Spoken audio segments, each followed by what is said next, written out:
Mid-cycle slowdown. It's the question I get most often asked, and we're approaching that position at the moment.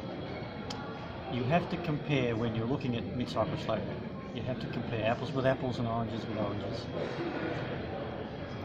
and analyse it within the construct of the 18.6 year cycle, 14 years up, 4 down. The mid-cycle slowdown, what it says it is, the midpoint, halfway, and we've only really had 7 years up. The thing to notice, if you've read my book, The Secret Life of Real Estate and Banking, if you've read my book and you've got all the diagrams and the real estate information and the clock in front of you, after 7 years up, generally, we really haven't had enough of an upswing to push property prices way up beyond the ability of the owner of the property to service it. We've also had the cycle at the moment where interest rates have been on a downward tear rather than anything else, which assists in the build-up of debt.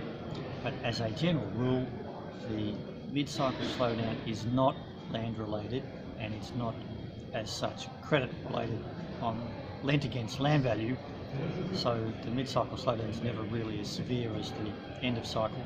The other thing to note too, of course, we've got a setup coming. So the mid-cycle slowdown, generally because it's not land related, it's much easier for the authorities, the Fed, Reserve banks to fix. And so as we move out of the mid-cycle slowdown, people get a bit of a false sense of security, in the sense that all the authorities will be telling you that it's really easy to fix, and that leads into the setup into the second half of the cycle. I hope that helps you analyse the difference between the two. It's important to know, always look at things within the context of the 18.6 year real estate cycle.